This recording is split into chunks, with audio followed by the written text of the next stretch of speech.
Good morning and welcome to Mission Control Houston and Space Station Live. Activities are getting back to normal both in space and here on the ground in the International Space Station Flight Control Room after a few exceptionally busy days over the weekend and Monday and one off-duty day for the crew yesterday. Today, Flight Director Chris Edelin is leading the Orbit 2 team of flight controllers with Hal Getzelman in the Capcom seat. In space, the 3 members of the Expedition 36 crew are working through their first day of activities alone on the station, following the departure of their Expedition 35 crewmates on Monday. NASA flight engineer Chris Cassidy and Russian flight engineers Pavel Vinogradov and Alexander Misurkin said goodbye on Monday to Tom Marshburn, Chris Hadfield, and Roman Romanenko, and they're now waiting the launch of their new crewmates, Karen Nyberg, Fyodor Yurchikhin, and Luca Parmitano later this month. Cassidy, Vinogradov, and Misurkin themselves launched to the station on March 28th and docked that same day, leaving them with a tally of 47 days now, both in space and at the space station.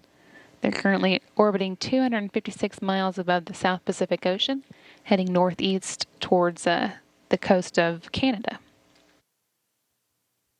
The main task on the agenda today for Flight Engineer Chris Cassidy is work with the Burning and Suppression of Solids experiment, or BASS, which looks at how materials burn in zero gravity and whether they're more or less flammable in space than they are here on the ground.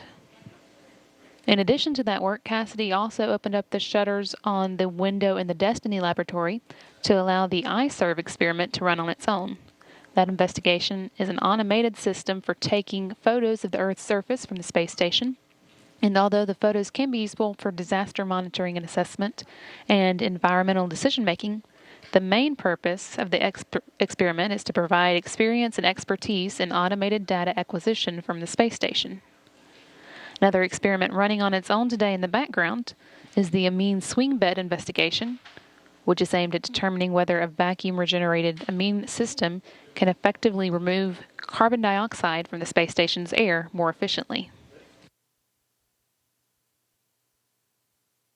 And on the Russian side of the space station today, flight engineer Alexander Misurkin is working on the identification experiment, which looks at the dynamic loads put on the space station during operations such as docking, reboost, spacewalks, and of course undocking, such as those performed by the departing members of the Expedition 35 crew and their Soyuz TMA-07M on Monday. That's what's going on in space today, and this is Mission Control Houston.